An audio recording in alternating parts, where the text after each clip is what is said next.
Welcome to our first visual podcast, or vlog, I guess is what you call it, right, Scott? You probably understand all that stuff, right? Is that what they call it? I Is it don't know. vlog? I don't know. We're too old to even know these answers, Scott. The point, though, is that this is the education game, and we now are visually interviewing folks, and this is our first one. We've got a great interview today with Cath Fraise. It's Cath French. Fraise. It's French. It's French. I don't speak. Fraise. I don't speak. Fraise. It's Fraise. That's right.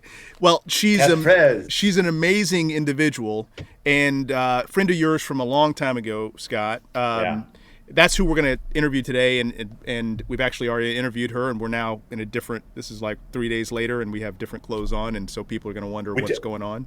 We do? Every 3 days, I change my clothes like clockwork. We have different clothes on? Every 3 days. Yep. So, but we want to, before we, like we've always done with all of our podcasts, we want to do our plays of the week, right? Yeah. So here's where I try to stump Scott with new items that are coming on the scene. And so there was a recent article, Scott, in the Atlantic, and there's a quote. A guy named Will Richardson sent this to me through LinkedIn, and he's a really thoughtful guy around education. But the quote is, in this article, there is no precedent for a life-interrupting disaster of this scale in America's current educational and professional structures. Now, Will says that he is highly skeptical that this crisis is going to lead to fundamental change in education. What do you think about that, Scott? Oh, I'm with Will. Yeah.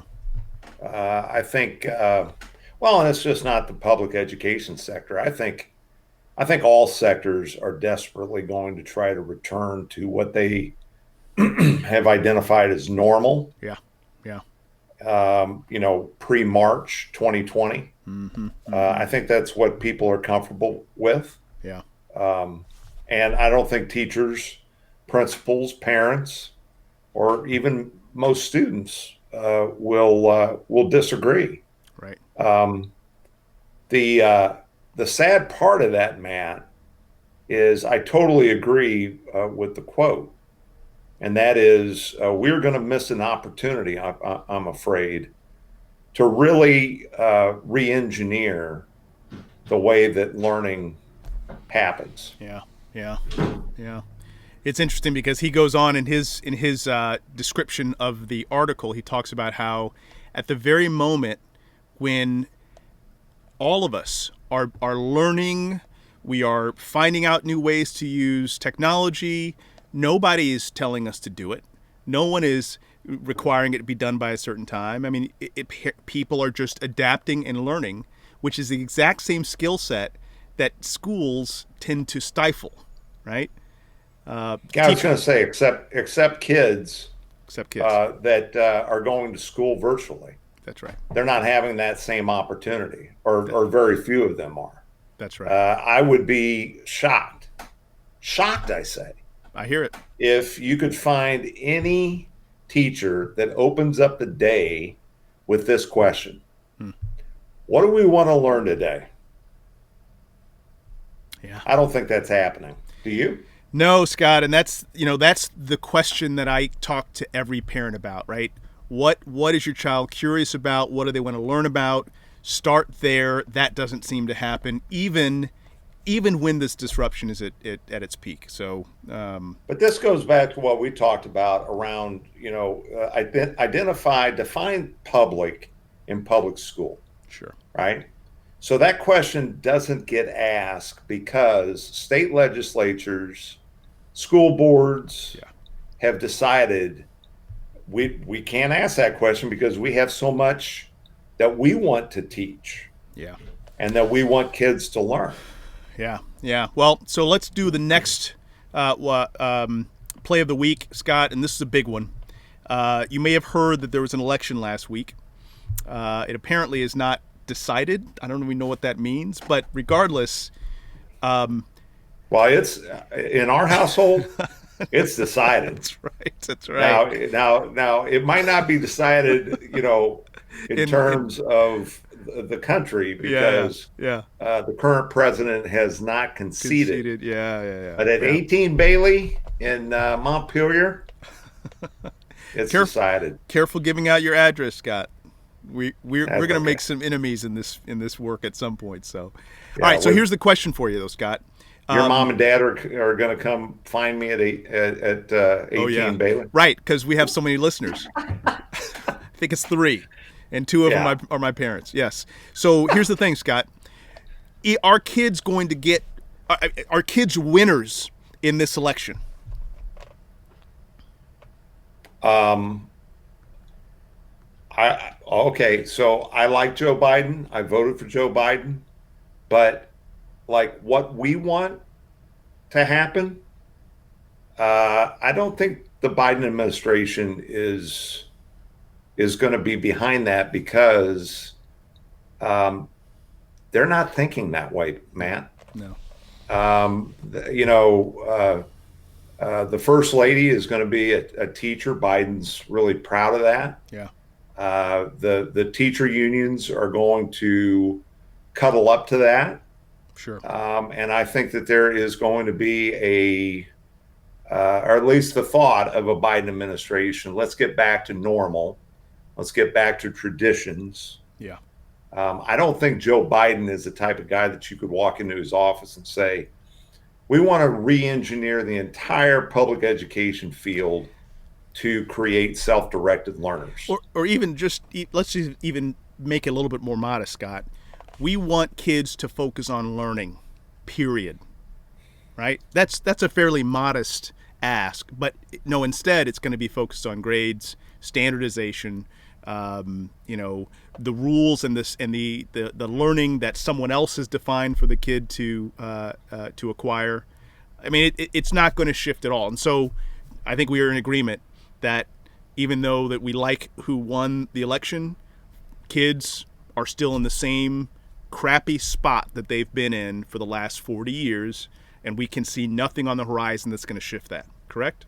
Yeah, I agree with that. And let me say one more thing. I don't think a Biden administration is necessarily going to slow our movement, uh, compared to the Trump administration, Mm-hmm. because Trump, um, he might have paid lip service to school choice and learner choice, but the inactivity at the federal government, everyone knows that every decision made in public education the last 4 years has been made at the state and the local level. That's right. That's right. And that's the And way the Trumpians, that's the way Betsy DeVos and the Trumpians liked it. yeah, and that hasn't led to any sort of systemic improvement. So, all right. Not at Well, all. given that, it's actually really interesting that we're interviewing Cath this week because I think she stands as a challenge, a potentially interesting challenge to status quo. Could you give us a quick intro, and then we'll get to the interview with her? Yeah. So, Cath, her operation called Workspace and 100 Roads down in Connecticut epitomizes the movement that we are part of. Yeah. Parents, big time players Yep. in workspace education. Children, big time players. Right. Co-learning between parents and kids happening all the time. Community involvement. Socially embedded, social importance. Yep. Learning over compliance, That's performance over compliance. Yep. Yep. It's a great interview. It is. And I she's think your mom and dad. I think your mom and dad are really going to like it. So all three of you listening, enjoy this interview. We're going to go ahead and switch now to the interview Scott and I did with Cath. Help me again, Scott. Fraise. It's French. Fraise. Fraise. Gotcha. I call her Cath from now on. Cath. All right. Thank you, guys. We'll be with Cath in just a moment. Take care. This is the Education Game. Okay, we're back with the education game. He's Matt. I'm Dr. Scott, and our guest today is wow.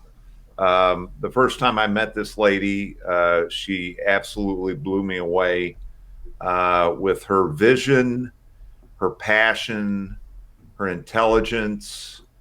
Her name is Cath Fraise. She's from Connecticut. And Matt, she has invented something in Connecticut. I haven't seen it myself with my own eyes. Well, I saw it but online. everything I read and hear about it, it is one of the most creative settings for learning I think I've ever heard about. Yeah. It's called Workspace, and Cath is here today to tell us more about that, but also more importantly, sort of the parent spin on Workspace, and maybe how what she's created down in Connecticut could be replicated by groups of parents all across the country, if not the world. So welcome to the Education Game, Cath. How are you doing today? I'm doing great. Thanks, Scott. Thanks, Matt, for having me. This is it's a pleasure to come and talk about what I'm very excited about and what I'm passionate about. So we're excited too.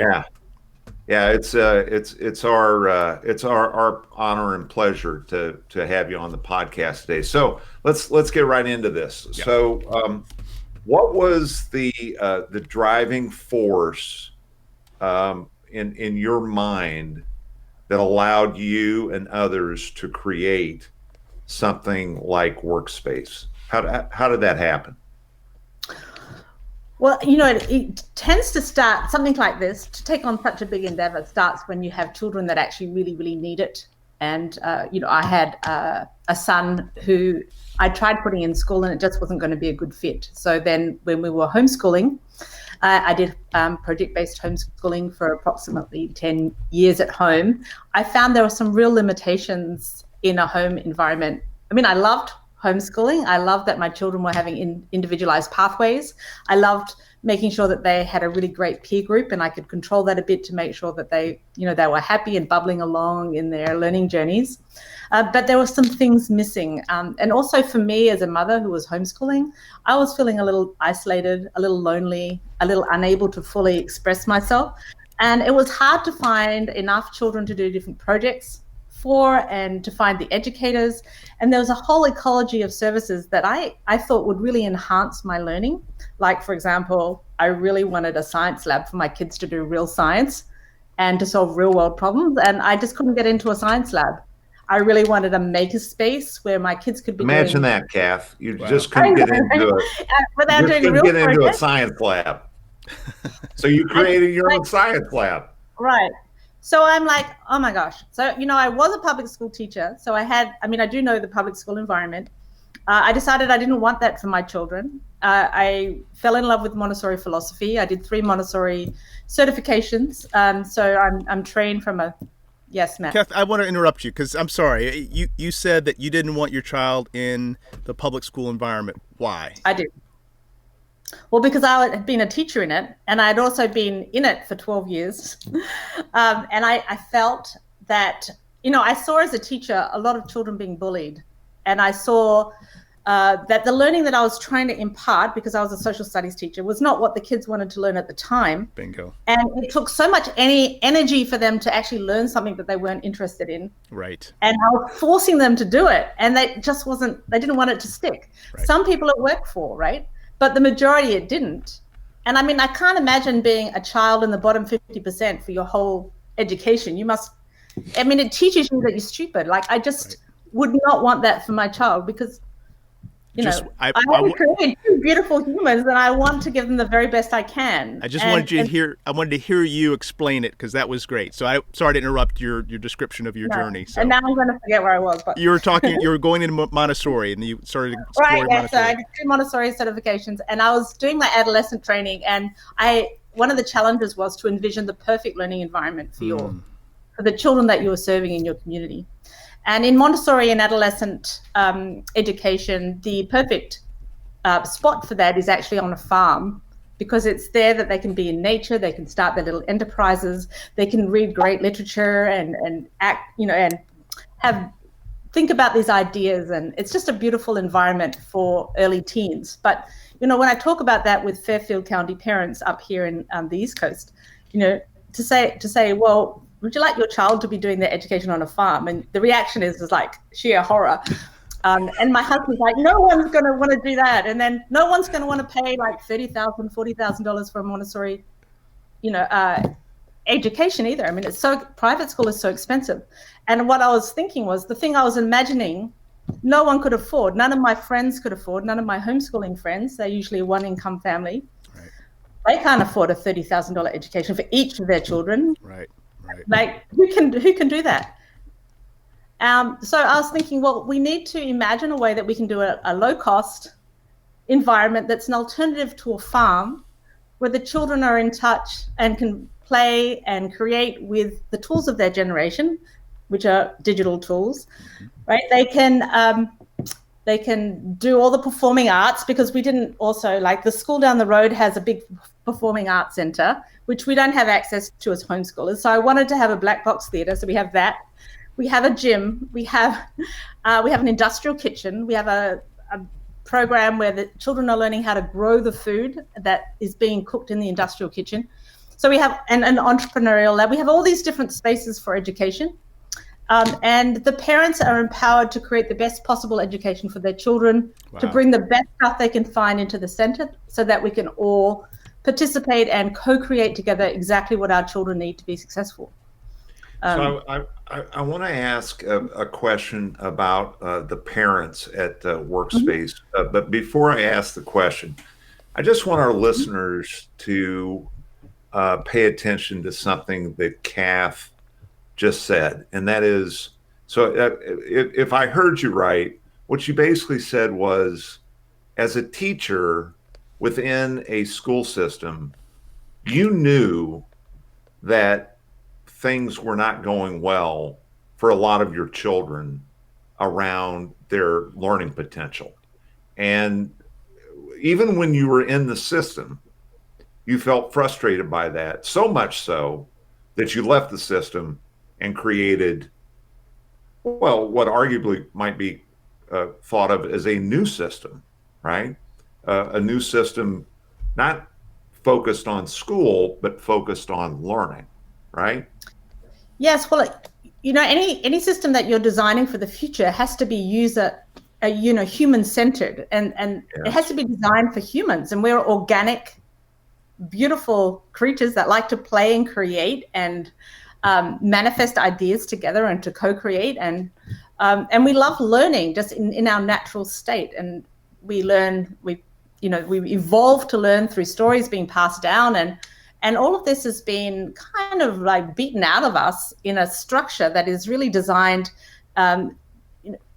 It's really an economic system, right? Like, how can you deliver this bit of information that we've decided you needed to know efficiently and effectively, and then how can we test it to make sure that you're doing that, right? It's really got nothing to do with about nurturing an actual human. Yeah, there's no doubt that the school system is built around economy of scale, right? All right, so let's move to the parents at Workspace. So if I knocked on the door at Workspace as a parent, and I said, Cath, I've got 4 Van Beck kids that we'd like to experience, experience Workspace. How does Workspace look at me as either a potential parent or an actual parent that's going to come into the space with their children? Well, first of all, we have a belief, or we know from experience, that every family is a system, and every child is part of that family unit. So we have to make sure that anything that we are helping you create is going to really serve the needs of all of your family, because if it's too difficult or it's not going to sort of fit in with your lifestyle and that sort of thing, then it's not going to be sustainable. So we want to find out as much as we can about you and what you want to be doing and why you're there and where are you in your sort of understanding of how to nurture a child, and then what you're looking for each of your particular children, and help you understand how they're wired, what they care about, what they're good at, and help you understand your options. So we want to illuminate what is available for you, or what is out there for the taking if you just knew it existed, and help you put that together in a way that suits your family and the lifestyle that you are wanting for your children. What are your values? How do you want that to look? And that is going to be different for every single family. So there's really actually no shortcuts to, I don't think there's any shortcuts to helping these families put these personalized pathways together. But I do think that when you put a bunch of these families together doing it, they can talk to each other and they can help each other, and they deeply support each other and each other's journeys as they are creating this education, and that becomes a very meaningful exchange. So, go ahead, Matt. Yeah, Cath, I don't know if I shared with you that we quasi-homeschooled for another number of years in a hybrid educational model. I guess we did homeschool for a couple of years as well, and the isolation described was dramatic. And so in this new environment going forward, the idea of having an individualized learning plan, but in community, that seems to make a ton of sense. A lot of parents we've talked to, they want to do their own thing, but they don't want their kids to lose community, and they individually don't want to be isolated on their own. So what you're describing is just a huge opportunity, it seems. Well, yeah, so the community becomes this medium for learning. I mean, the building is great too, but at the end of the day, it's resources, and it's the people that people miss. People right now in COVID, right? We're away from our community. We're all meeting online, but that's not as good as in person. We all need each other, really. And actually, people really miss the building as well, because we're not actually open right now during this time. How's the online work going? I think it's great for some children, and it's really terrible for other children. Like it's a real mixed bag, especially the younger ones. And I really do think they miss the in-person. In fact, I recommend to families, I will always say you have to do what's best for your children, right? So I think what is best right now is for parents to be finding other families that they can be safe with, who they trust, and to make these little learning bubbles for their children, and to do classes together in this period, so the children still have that community. Even if it's small, it doesn't matter. It could just be one or two families, and you as a parent are also not isolated, and you can work through this together just through this time, and then everything will go back. Scott? So why do you think what you just described doesn't happen more in traditional school space? Are you asking me? Let's go. Matt. Yeah. Oh, I'm asking you. We're learning from you this time. Yes. I talk to Matt all the time, Cath. I can't teach him anything. I'm not gonna ask Matt any questions on the podcast, because every time I ask him a question and we're not on the podcast, he gives me a smart aleck answer. So this is just you and me. Okay, imagine like Matt's not even here. Oh my goodness. Ask me again and we'll start again. All right. Yeah. So why? So what you just described, I think, would resonate with any parent. So you legitimately see parents as partners in this journey. Why doesn't that happen more in public school traditional space? I can give you about 10 reasons, but I'm going to start with one. It's only a 22-minute interview, so if you're going to give 10 reasons, talk fast.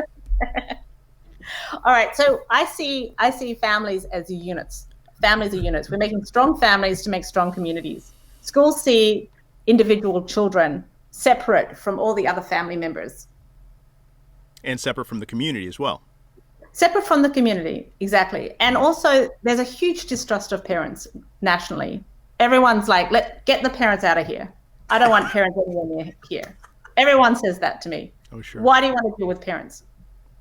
Yep. And, I just feel like the child is with the parents most of the time, right? And Workspace, we are all about creating this culture, this context for learning, right? That this child is marinating in. If they're in your space for a lot of hours, they're marinating in that space. Right. You have to think about, do you want your child marinating in a public school space?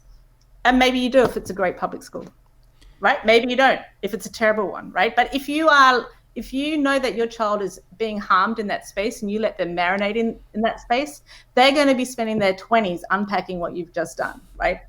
Right? It is better to take them out because it's so easy to get the actual academic pieces for free or online right now, right? Yeah. Than to have them in a harmful. If you can, right? And if you can't because of work and all these other constraints, you need to get really creative. You need to reach out to other families and make something that works. And that's why, Workspace is a powerful space, because you've got all these people that you can solve for you, all the things that are going on in your life. Right. So, Cath, I want to ask you then,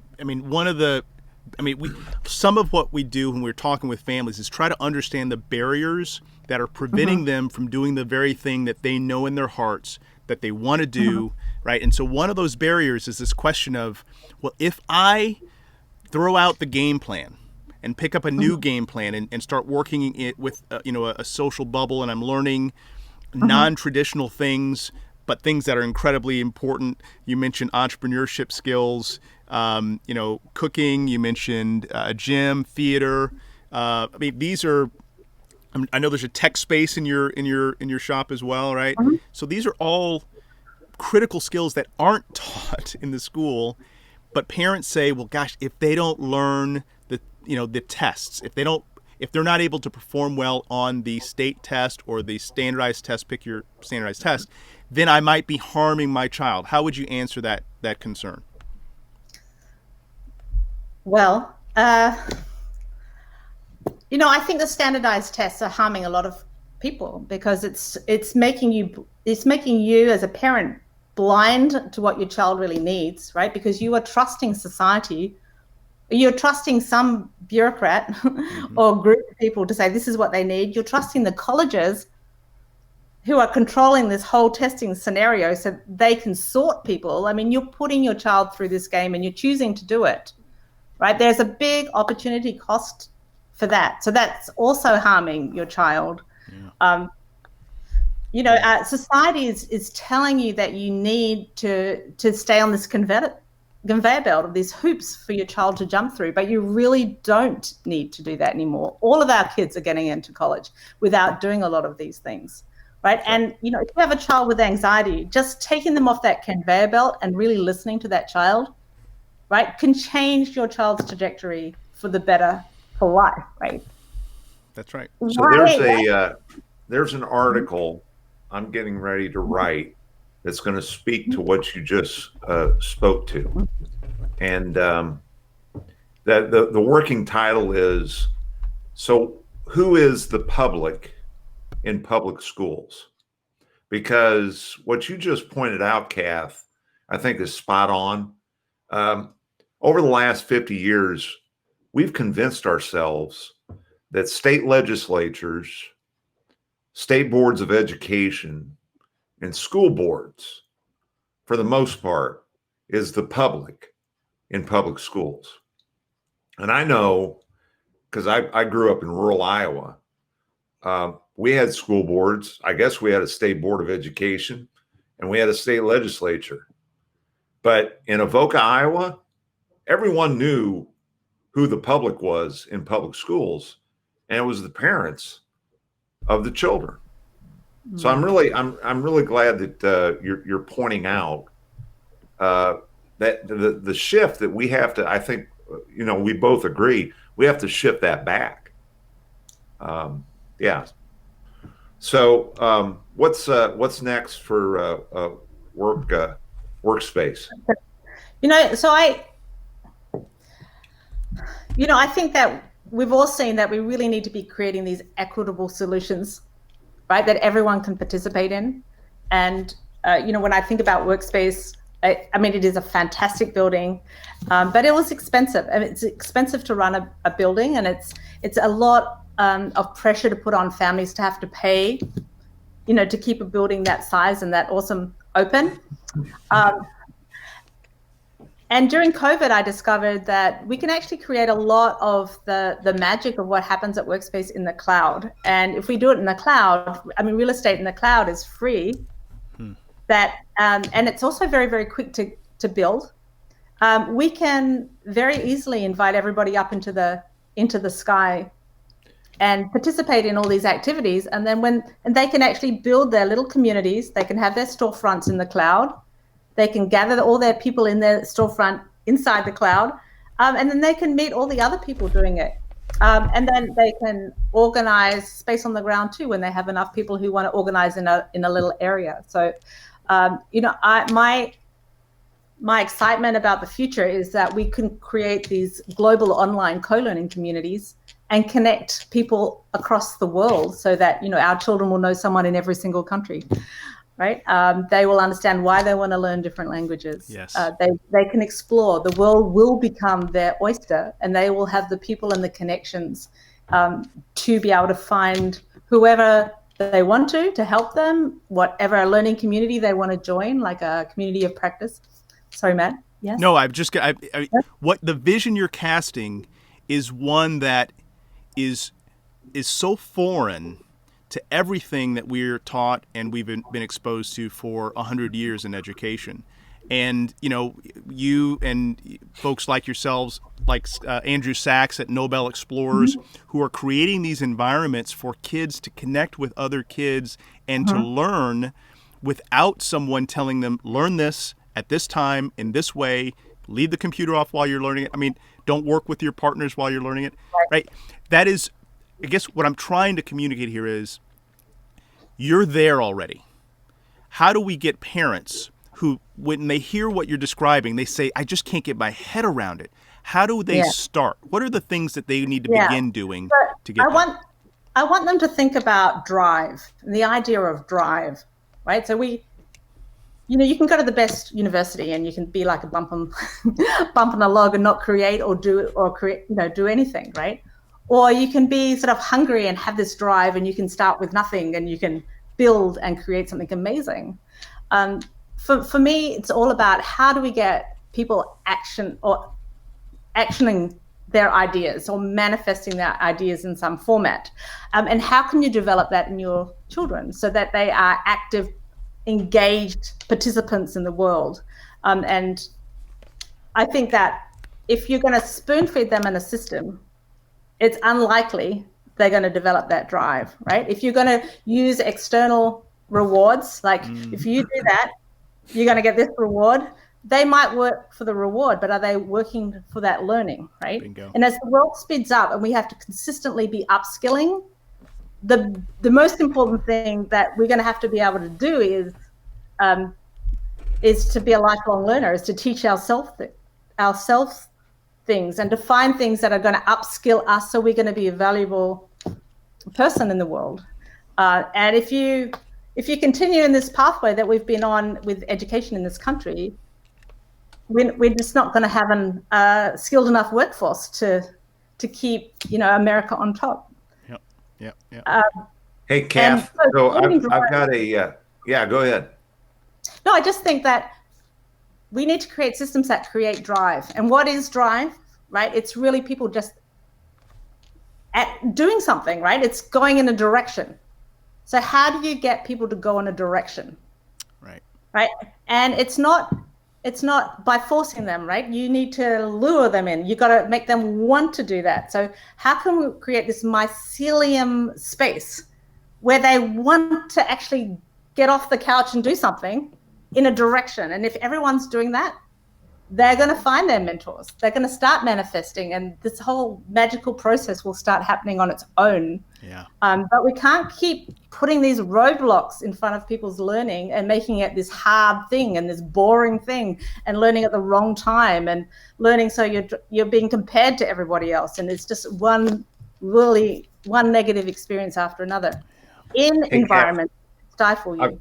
I've got an idea for a graphic for Workspace 2.0, and that is you need to put the barn in the middle of a bunch of clouds. Workspace in the sky. Yeah. Yeah. The barn's going to the sky. The barn's already in the sky. Did we mention in the podcast that the entire workspace is this gigantic, beautiful? When was the barn built? The barn was built in 1997. So that is the conference center in the front. We've got a big place for the kids to do their TED Talks. And then behind it, we've got a giant industrial makerspace. It's in a business park. So nice. Yeah. Hey, Matt, do we have time to ask Cath her reaction to Tom Friedman's Definitely. latest? Definitely. I just want to quote. I want to quote something, Cath. You just reminded me of this quote by a French aviator who says, "If you want to build a ship, don't drum up the men to gather wood. Divide the work and give orders that don't do that. Instead, teach them to yearn for the vast and endless sea." So what you're talking about is teaching kids to yearn, to build and to create and to learn. And that doesn't happen by just telling them to giving orders and things like that. So that's my quote of the century here. Scott, let's go and ask about the. You want me to go ahead and pitch it to her? Yeah, sure. Yeah, go ahead. Cath, we sent you the article from Thomas Friedman from 2 weeks ago in the New York Times. He talks about this new world of learning and how COVID has just blown things up. What's your reaction to that article and his perspectives on the future of work and education? Right. Well, I don't think that COVID necessarily blew it up. I think it just accelerated it because we were on that pathway anyway. Yep. Well said. So we're going into the gig economy. We all know that if we don't upskill as humans, and this is another thing that why Workspace is a great place for mothers to continually be upskilling themselves, because they are also finding that. I mean, mothers and fathers. I'm sorry, fathers who are homeschooling. Great point. Great point. Right, we need to be constantly reinventing ourselves, right, and finding that niche. And we're not, as humans, we're constantly changing and constantly being put in different situations where we have to upskill and have to learn new things. And no one is, no one is spared that responsibility, really. I mean, the older generation are having to use Zoom and are having to order their groceries on Peapod and technology and things like that they probably never thought they would have to. That's right.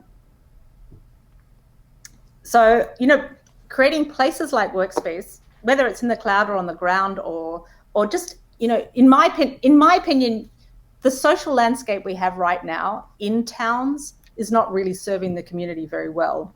Like, libraries are full of books, and I love books, right? But books are going to be digitalized in the future. So in a library, they should be these vibrant learning communities, and they could be just like a workspace. So we really need to be repurposing, right, and really supporting families to create these individualized pathways. And the reason I think parents don't do that now is because they're not really aware of all the amazing stuff that is available for them. Yeah. Our biggest challenge at the education game, Cath, is something that you've addressed and you've reinforced. And that is, you must have the courage, you must have the drive to move away from a very, very powerful force. And that force is called the school building. Well, it's not just the building. There's a patterning. It's society's patterning, right? Yes. It's a construct in people's minds, right? That there is this conveyor, basically like a conveyor belt that you have to get your kid on to be successful. And that is not going to happen. In fact, you're seeing this huge rise in suicide and mental health and all these things going on because there are really very broken things. And some of your kids out there will be thriving in it, right? But the vast majority are not. Vast majority, that's right. Right, and we need to create alternatives that are low cost, right? That put the family at the center and empower them to make really good decisions on behalf of their children. And if they're not ready yet, to give them that support and the help to do that. And it's not hard to do. Yeah. Right, and we need to give them ways to find their people and great programming that's like Nobel Explorers you're talking about. It's free or under $10 per class hour. And you have kids talking in countries all over the world. It's an amazing program. Amazing. Yeah, but that's not the only one, right? There's a lot of them, like the Living in Beta program is amazing and really helps children self-actualize a lot earlier. And we're actually having parents doing that program at Workspace Sky at the moment. So and lots of different things out there that people can do if they start exploring. And we're training founders to create their own little cohorts now at 100 Roads, which is our training center for people wanting to create a workspace-like environment. So neat. Can we have you back, and the whole next program is just going to be like 30 minutes of what we've talked about the last 5 minutes. And that is, we can just go down all types of skills: reading, writing, problem solving, character. And we can just start talking about the outstanding resources that are available, most of them for free, by the way. Great idea. That parents can access, right? And maybe we can just start, building a list, to send out or at least post on our website, because that's a big challenge for our parents. Definitely. Even those that want to take the step in this direction, they're just a little unsteady about like how to access really good learning for their children. Yeah. Well, the very best way to do that, right, is to be around other parents doing the same thing. Yes. Right. When I first started homeschooling, like I found a family who I thought the kids were doing amazing work. They were very engaged, right? And actually, my daughter, who's at Tufts University right now, one of the first families we homeschooled with, the daughter just became, or last year became the valedictorian of of Princeton University. She co-won the Pine Prize. Like, there are amazing homeschoolers out there, right? So these homeschoolers are experienced and they have a lot of information, and they're all on Facebook groups, and they're all willing to spend hours giving you advice, because we're, as homeschoolers, they're fairly isolated. A lot of them are fairly isolated. And this is how they communicate, by helping each other, by they find things for their children. They offer things that have worked for them. They'll give you really good feedback. So I always talk to our parents and I say, I find out who they are, like, as a family, and then I suggest different Facebook groups to join. And then I get them to ask what they think their ask for what they think their child might like to do, and then to read and just start absorbing all the information that you're getting from other sort of like-minded parents doing similar things. And you'd be really surprised. Like, if you want a math curriculum and your child is a little ADHD, needs a lot of manipulatives or something like that, you could just write that. You can say, my child is 10 and this is what's going on, and I tried that and it really sucks, and he hates Khan Academy and all these things, right? And you're getting really frustrated, and the other one loves it, so you're not worried about that one, but this one is a problem, right? And then you'll get 73 responses saying, oh my God, that was me last year, and this is what I did, and have you tried Prodigy? And we did Right Start Math, and so then all of a sudden you've got a list of, let's say, 10 or 15 things that you can go and explore, right? You can try a few things. You can see what works, what doesn't work. You can say, does anyone want to do a learning group, or anyone want to do an online little learning group with my son, or can someone help my son? Yeah. Or, open space technology. Yeah. Open space technology. Yeah. Yeah. Crowdsourcing, right? Yes. Right. Yes. Right? You're going to get much more advice from people who've just done it. From people who are like, oh, I just did that. I can really help this person. There are millions of people doing that. So Matt and I have talked about this, and I think there's a little 2-minute video that I'm going to do on this question. But what you're just speaking to, here's the question. So if we have the world at our fingertips, why would we allow our kids to learn from one set of teachers inside of a place called a school or a district? That is insane to me. No, right? It's because of babysitting. It's because you can't afford to live, right, unless you've got your children parked somewhere. Yeah. Did you just call the public school system a babysitting enterprise? It's definitely a role. right? It's also a food source for a lot of families, right? And like, we can't downplay that the state and towns have given up the responsibility of taking care of their townspeople to the school system, and that they're overburdened. And you can't expect schools to innovate either, because they're not getting paid to innovate, right? They're getting paid to deliver something. Okay, we're having you back. We're having you back like every week. Yeah, there's so many different places we could dive down into. I mean, the responsibility of the community over schools. Oh my goodness. So this has been amazing. Thank you, Cath. Thanks for all that you have done and continue to do. Thanks, Cath. And like Matt said, we're going to definitely have you back, and we want to continue to be thought partners for sure between Workspace and the education game. Hey, real quick, tell me what 100 Roads is all about. No, so 100 Roads is the training center. So I started the training center. We trained on the ground. And then when COVID happened, I'm like, okay, we need to do the training in the cloud as well. Yes. And then I'm like, oh my gosh, we can start a co-learning community in 2 months if we train in the sky. Whereas if you're going to make one on the ground, it would take you 2 years. And I was thinking, oh my gosh, I've got this ass up. Like I'm thinking, get the building and then build your community. Right? This time, now I'm thinking, build your community in the sky and then get the ground, right? So 100 Roads is really a community.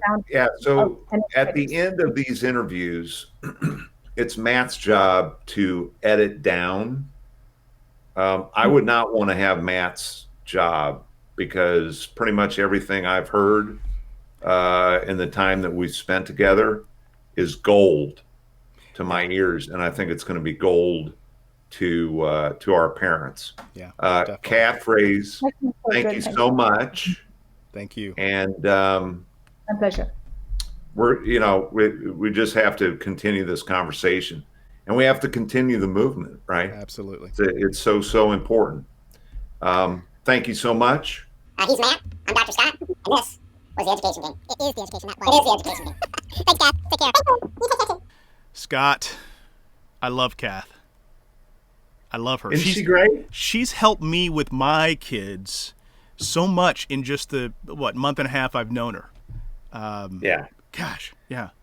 So this isn't the first time I've had a conversation with Cath, but every time I have a conversation with Cath, you know what I think about? What's that? Servant leadership. Here's a gal. She's pretty well set. In terms of her lifestyle. And here she is launching something that is really, really transformative for families that get an opportunity to do it. I think her idea of expanding into town libraries and is genius. Fantastic. Absolutely. It's genius. For years, my wife and I have been talking about, gosh, what are libraries thinking? What are they going to do? They're this old model, and she, with that one comment, I'm like, that's the solution. That's it right there. Okay, I've got the solution for all libraries across the country. Yeah. Her name is Cath Fraise. That's right. It's not crazy. It's Fraise. That's right. That's what you thought. It was Fraise. And she lives in Connecticut. Look her up. That's right. Call her. Yeah. And hey, call us. We'll be happy to connect you, whatever. I mean, she's absolutely her vision. And the thing that really I like about her too, Scott, is that always she keeps saying, I don't want this to be a place for elite, wealthy kids to get all the things that every kid wants and needs. I want to try to figure out how do we make this available to all, which again, she didn't have to play that role. There's a huge market of folks who would be willing to pay top dollar for the types of stuff that she's offering, right? But she's above that. So good for her. All right. So I hope you guys enjoyed that interview. Let's go ahead and do our 2-minute drill for the last 2 minutes of our show today, Scott. The 2-minute drill, I'm going to give you a couple questions, and I want you to give me your answer, and I want you to expound as much as you'd like. First question, new administration coming in office. Who's going to be the Secretary of Education that Biden is going to appoint? Tell me who that's going to be, Scott. Doesn't matter. What? It doesn't matter? What do you mean doesn't matter? It's Secretary of Education for the United States. The only way that it would matter is if the Secretary of Education that President Biden appoints believes in pulling some of the funding away from public schools and public districts and putting it in the hands of parents so that they can plan and pay for their own children's learning. Woo! That ain't happening. That's not going to happen. Matt. Nope. That ain't happening. I love Joe Biden. I voted for Joe Biden. That's not happening on his watch. Nope. So it doesn't matter. Too many interests tied in there. All right. Well, maybe it's not a federal thing. So you may have heard Houston Independent School District. They've been under a threat of being taken over by the state for, a year plus now. It's still out there. I keep hearing rumors that it's still going to happen. So is that going to substantially help kids if the district is taken over or if it's not taken over? What do you think? It doesn't matter. Once again, anyone who's part of the self-directed learner, lifelong learner, independent learning movement that's really serious about the movement doesn't matter who runs HISD. Yeah. Unless whoever comes in and runs is able to give support to parents, whether they be individual families or learning pod families. Right. And some of that existing public money comes to support those individual families or those learning pod families. Right. Then it makes a difference. Think about an institution that is more ill-prepared to take care of children's learning than the Houston Independent School District. And I can only think of one answer. You know what it is? What? The state of Texas. Yeah. The key point, Scott, is the institutions have established structures that protect the institution at all costs. Even if kids aren't learning, even if for decades kids aren't learning, and even if families want to do something different, the structure is such that there's no power that can undo the institution of education in the United States, except parents who are going to try to do it themselves. And that's where we come in, right? Yes. And parents need to be careful of how they spend their time. I don't think you can have it both ways, parents.